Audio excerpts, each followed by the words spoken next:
Yo, balik lagi sama gua di channel Bermatin. Dan ya, pada kesempatan hari ini baru bisa sempat bikin video malam hari teman-teman ya. Dan kemarin masih ada yang komen kalau misalkan denger pakai headset nonton video saya itu cuma denger kedengeran sebelah doang ya. Kalau misalkan pakai HP ya normal. Ini coba saya ubah sedikit, settingannya diubah sedikit ya. Kalau misalkan masih, coba komen ya teman-teman ya. Coba saya lagi cari utak-atik lah gitu ya. Dan market weekend malah adanya pemantulan teman-teman ya. Kita lihat juga untuk Fear and Greed Index berada di level 58 ya. Sebelumnya kan 60, sekarang berangsur turun gitu ya. Besok Senin kita lihat closing weekly di mana. Besok tanggal 29 ya, 30 itu udah mau closing monthly juga. Nah, ini minggu depan menjadi minggu krusial ya, pas juga di awal bulan depan itu pertemuan The Fed lagi. Apakah akan cut rate atau masih hold ya? Kita nggak ngomongin naikin suku bunga, tapi hold ya. Tinggal chance yang paling besar di antara dua itu, apakah dia cut rate atau masih hold. Jadi belum memutuskan untuk nge-cut rate-nya gitu ya. Dan ya kita lihat juga overall malah beberapa altcoin mengalami rebound karena Bitcoin dominasinya yang mengalami penurunan gitu ya. Adapun yang kena dampak Bitcoin, waktu Bitcoin koreksi, ada yang lawan arus, ada yang koreksinya nggak terlalu dalam ya, seperti sebelum-sebelumnya waktu Bitcoin dominasinya ngepam gitu ya. Dan kemarin juga sudah saya update ya untuk Bitcoin dan juga Shiba. So hari ini kita bahas untuk Bitcoin dan juga Chainlink, berikut juga dengan Bitcoin dominance ya. Sebelum kita nggak bahas untuk Bitcoin, kita lihat dulu untuk liquidation heat map. Nah, ini cukup tebal nih bagian bawahnya nih teman-teman ya, di sekitar area 63.217 dolar ya. Ini ada 20,81 million US dollar teman-teman. Sedangkan untuk bagian atasnya ini di sekitar area 64.490 dolar. Ini ada 24,09 million US dollar teman-teman ya. Jadi sekali lagi bisa diperhatikan ini atas bawahnya cukup tebal ya. Tinggal kita lihat aja dia mau sikat mana, sikat atas dulu atau sikat bawah dulu ya. Bisa aja cuma nge-grab likuiditas ya. Kemudian kalau kita lihat ini kan 24 jam terakhir, kita lihat untuk 3 harinya per 3 hari. Dan ya, ini yang tebal di atas di sini ada di 65.096 dolar, dan bagian bawahnya ini di 62.216. Wah, tebal banget nih teman-teman. 101,37 million. Kalau atas itu 107 ya, tebal, sama-sama tebal teman-teman. Ya, 100-an. Kita lihat untuk yang weekly-nya. Ya, untuk weekly meanwhile di bagian atas yang tebal banget, buset, di 67.367 dolar. Itu liquidation leverage-nya di 643,66 million US dollar. Ya, untuk bagian bawah nggak terlalu tebal sih ini. Ya, di 62.200 kalau kita lihat secara weekly. Cuman yang diperhatikan ini per harian sampai hourly-nya cukup tebal atas bawah ya. Bawahnya itu sekitar 62.000, 63.000 gitu ya. Atas itu sekitar 64.000 something sampai 65.096 dolar gitu ya. Jadi ini bisa menjadi salah satu bahan pertimbangan teman-teman juga. Minimal seperti sebelum-sebelumnya ketika dia nge-grab nih likuiditas, kita bisa lihat sideway kemudian berangsur naik, yang nge-catch yang atas nih ya. Tuh yang ada 88,17 million di sekitar 64.280, kemudian dia drop lagi gitu ya. Bisa aja nanti skenario dia turun dulu ngejemput ya di sekitar 62 ribuan dolar, baru kita lihat apakah di situ dia sideway lagi seperti ini, kemudian rebound ngejemput atas sembari menunggu The Fed, keputusan The Fed seperti apa gitu ya. Oke, kemudian kita lihat dulu ya untuk Bitcoin secara daily ya. Daily kurang lebih masih sama, ketika dia udah drop kemudian mengalami pemantulan teman-teman atau retracement ya. Sebentar ya. Di sini dia drop, kemudian dia naik sekedar retest, kemudian sekarang posisinya lagi adanya rejection. So kalau closing besok seperti ini ya, menandakan memang untuk dari segi seller masih strong, buyersnya pun mencoba menahan di atas level 62 ribuan dolar gitu ya. Dan kalau ini yang masih terjadi, maka menandakan juga buying power itu belum cukup kuat untuk mengangkat harga Bitcoin. Ya, kalau itu terus-terusan yang terjadi, possible balik ke area 60.700-an dolar. Ini possible, teman-teman. Ya, kalau memang kondisinya Bitcoin seperti ini. Meanwhile juga di weekend dia sempat nge-spike gitu ya di 64 ribuan dolar, kemudian sekarang reject, bisa aja cuma nge-grab likuiditas karena juga weekend itu kan low volume. Ketika ada pergerakan suntik atas ataupun suntik bawah, itu big possibility adalah manipulasi market lah. Ya, dilihat dibuat seakan-akan wah ini mau rebound, atau dibuat seakan-akan wah ini mau breakdown gitu ya. Malah nanti ujung-ujungnya balik kandang lagi, baru nanti masuk ke market di hari Senin lebih natural gitu berjalannya. Kurang lebih seperti itu gambarannya teman-teman ya. Oke.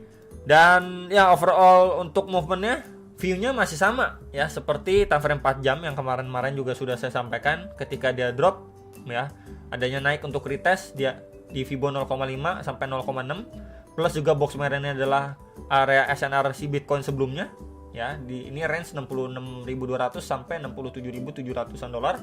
Kemudian adanya rejection dari sana, dan overall movementnya masih sama. Ini chance terbentuk yang namanya dead cat bounce pattern untuk dia nge-create yang namanya lower low.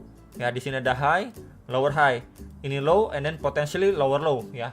Visit area 57 ribuan dolar, 56 57 ribuan dolar lah, sekitar area itu. Ya, dimana juga area ini udah saya mention di 2-3 video yang lalu juga sudah sempat saya sampaikan gitu ya. Nah, untuk invalidasinya bagaimana? Untuk invalidasinya adalah kita perlu melihat untuk si Bitcoin at least mampu break level area 67.750 dolar ini dengan impulsif retest dari sana untuk visit lagi area 72.800 sampai 73 ribuan dolar ya.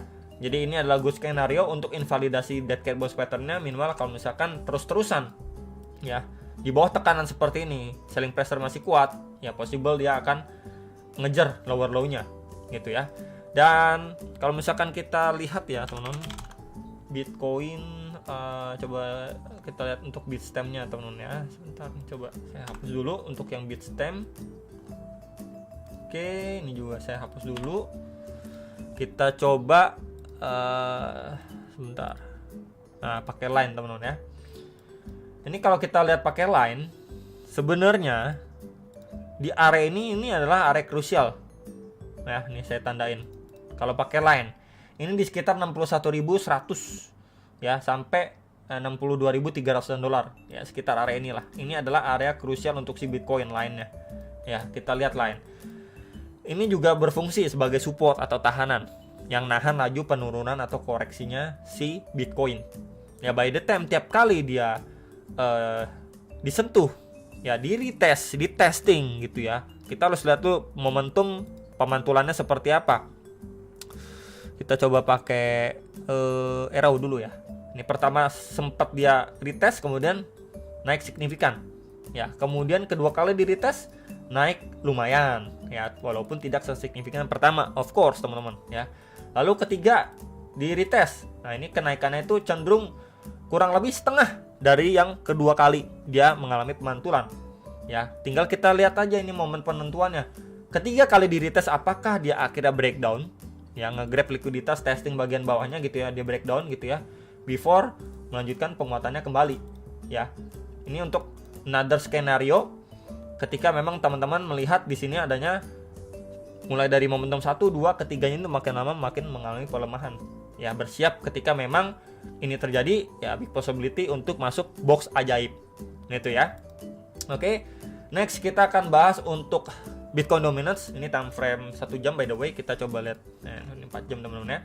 Dia sebelumnya sempat saya bagikan juga, sharingkan terbentuk sebuah channel atau falling wedge, dan area krusialnya tentunya di box hijau ya, di sekitar 54,62%. Ini by the time ya sempat mengalami rebound, tapi reboundnya sekedar retest aja nih ya terhadap trendline resisten bagian atasnya ya, plus juga SNR sebelumnya nih di box putih. Dia nggak mampu break, reject dari sana, plus EMA 21 time frame 4 jam, kemudian lanjut reject strong. Makanya kenapa beberapa altcoin berterbangan, lumayan naik lah, lumayan mantul, ataupun ada yang lawan arus gitu ya.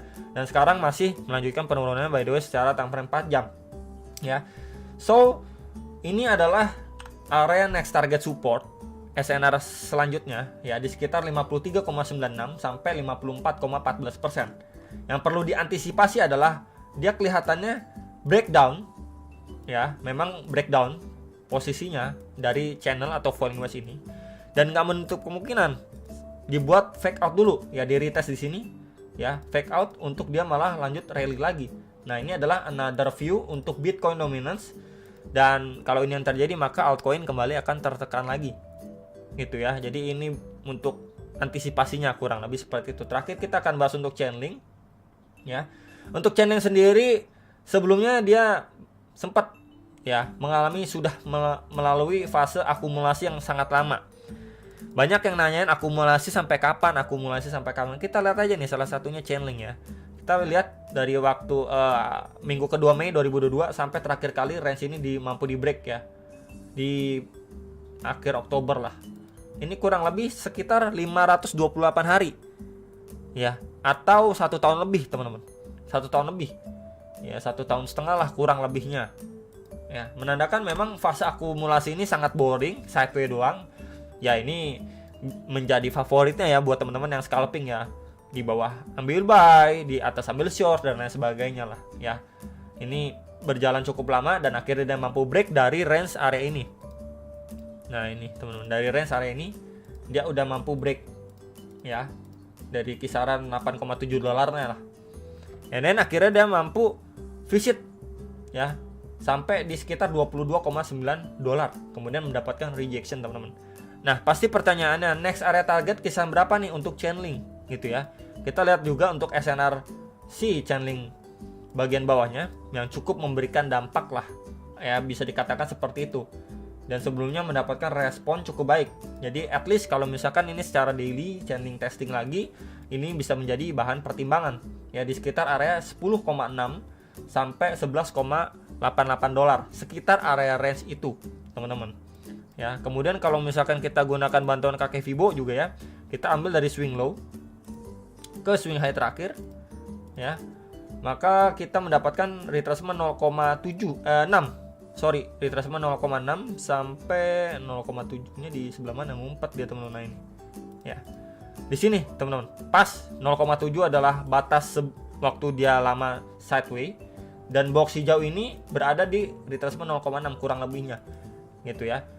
Ini bisa menjadi bahan pertimbangan untuk teman-teman sekalian ya. Chainlink adalah salah satu altcoin yang menurut saya juga bagus gitu ya. Untuk lebih lanjutnya teman-teman bisa research mandiri juga di coin market cap gitu ya. Misalkan kalian mau lihat untuk beberapa kategori, ini bisa juga ya di sini ya. Kurang lebih kalian ketik aja DeFi, kemudian kalian klik teman-teman. Nah, di sini muncul ya, top satunya itu Avax, top 2-nya itu Chainlink dan lain sebagainya ya. Chainlink ini menjadi top tier untuk DeFi, dan kalian bisa research lagi ya, Chainlink ini koin apa lagi gitu ya, masuk narasi apa lagi. Jadi ini juga menjadi salah satu altcoin jagoan saya. Saya pribadi juga ada akumulasi untuk Chainlink. Berikut untuk teman-teman yang mungkin baru berpikir mau masuk koin bagus ya, capnya walaupun sudah lumayan besar ya, at least teman-teman punya gambaran gitu ya. Ini adalah salah satu altcoin yang bisa dipertimbangkan ya, mau masuk atau tidaknya itu terserah teman-teman ya. Jadi palingan itu untuk Chainlink area-area krusialnya ya, yang bisa kalian lakukan di sini. Balik lagi untuk spot, saya nggak bilang future. Kalau future kalian harus analisa kembali di time frame mungkin 1 jamnya gitu ya, seperti ini 1 jamnya, hourly-nya dan lain sebagainya gitu ya, sampai bahkan 15 menit itu bisa juga ya dianalisa. Cuman kalau misalkan kita lihat di secara time frame 1 jam, di sini juga terbentuk juga ya sebuah trend line. Kita bisa hubungkan seperti ini juga ya, trend line support and resistance, dan dia berada di dalam sebuah range channel ataupun kita bisa bilang juga falling wedge gitu ya. Tinggal kita lihat aja apakah didukung dengan Bitcoin atau Bitcoin dominance yang masih sedikit lanjut turun lagi. Ini masih mampu memberikan si Chainlink ini booster setidaknya secara time frame 1 jam ya, ngejar kisaran 15-an dolar lagi. Tapi kalau misalkan Bitcoinnya lanjut lemas gitu ya, kemudian Bitcoin dominance itu fake out, malah lanjut rebound, maka ya pesta bubar untuk short termnya gitu ya. Bisa aja dia breakdown ke bawah untuk visit lagi ya 12,8 dolar ke bawah gitu ya. Jadi palingan itu another view untuk Chainlink ya. Berikut juga dengan Bitcoin dominance dan juga Bitcoin, hopefully bisa terbantu. Jangan lupa analisa kembali dan sampai jumpa untuk next video. Salam profit.